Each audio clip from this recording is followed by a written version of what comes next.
বিশ্বের শক্তির নতুন যুদ্ধক্ষেত্র এখন প্রযুক্তির আকাশে। অদৃশ্য এই লড়াইয়ে দুই প্রতিদ্বন্দ্বী, যুক্তরাষ্ট্র ও চীন।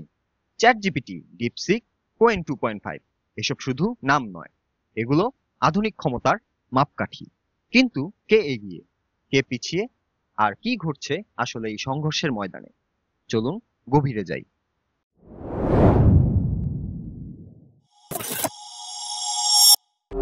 যুক্তরাষ্ট্রের সবচেয়ে বড় শক্তি এর উদ্ভাবনী প্রতিষ্ঠানগুলো।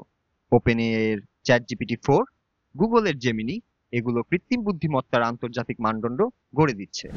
কিন্তু সমস্যা একটাই, অত্যাধিক ব্যয়। একটি উন্নত এআই মডেল তৈরিতে খরচ পড়ে 500 মিলিয়ন থেকে বিলিয়ন ডলার পর্যন্ত। চীনের প্রতিযোগিতার চাপ সামলাতে যুক্তরাষ্ট্র $500 বিলিয়ন প্রযুক্তি প্রকল্প ঘোষণা করেছে। কিন্তু সবচেয়ে বড় চ্যালেঞ্জ এআই এর অতিরিক্ত বাণিজ্যিকীকরণ এবং প্রতিযোগিতায় সাশ্রয়ী চীনা মডেলের সামনে ধীরে ধীরে পিছিয়ে পড়া। চীনের প্রত্যুত্তর এসেছে শক্তিশালী ও কৌশলীভাবে। ডিপসিকের R1, আলিবাবার কোয়েন 2.5 ম্যাক্স এবং মুনশটের কিমিকে 1.5, এসব নাম এখন চীনের প্রযুক্তি বিজয়ের প্রতীক।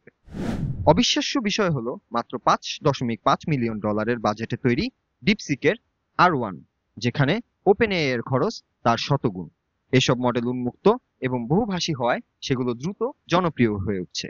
বিশেষ করে কোয়েন 2.5 ম্যাক্স দাবি করছে এটি চ্যাট জিপিটি 4 ও ডিপসিক V3 এর ক্ষমতাকেও ছাড়িয়ে যাবে।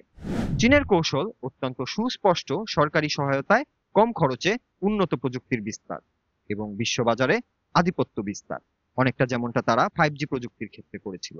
এই প্রযুক্তি প্রতিযোগিতার অভিঘাত করেছে শেয়ার বাজারেও। ডিপসিকের অভাবনীয় সাফল্যের ফলে এনভিডিআর এর শেয়ার 16% এবং এএসএমএল এর 7% পড়ে গেছে। একসময় যেসব পশ্চিমা কোম্পানি কৃত্রিম বুদ্ধিমত্তায় দুনিয়ায় একচেটিয়া রাজত্ব করছিল, তারা এখন নতুন বাস্তবতার মুখোমুখি। অন্যদিকে চীনা এআই মডেলগুলো শুধু ব্যবসার জন্য নয়, রাজনৈতিক কৌশলের অংশ হিসেবেও ব্যবহৃত হচ্ছে, যেমন ইতিহাস পুনর্লিখন, সেন্সরশিপ এবং মত প্রকাশের স্বাধীনতার উপর নিয়ন্ত্রণ। বিশ্লেষকরা বলছেন ভবিষ্যৎ নির্ধারিত হবে এই প্রশ্নে, আমরা কি মুক্ত জ্ঞান বেছে নেব নাকি বাণিজ্যিক একচেটিয়াত্ব। 2030 সালের মধ্যে চীন চায় কৃত্রিম বুদ্ধিমত্তায় বিশ্ব নেতৃত্ব, আর যুক্তরাষ্ট্র মরিয়া হয়ে চেষ্টা করছে তাদের আধিপত্য ধরে রাখতে। কিন্তু এই লড়াই কেবল প্রযুক্তির নয়, এটি আদর্শের, অর্থনীতির এবং ভবিষ্যৎ সমাজের। কে জিতবে, উত্তর দেবে সময়। কিন্তু একটা কথা নিশ্চিত, এআই এর এই লড়াই মানব সভ্যতাকে বদলে দিবে চিরতরে।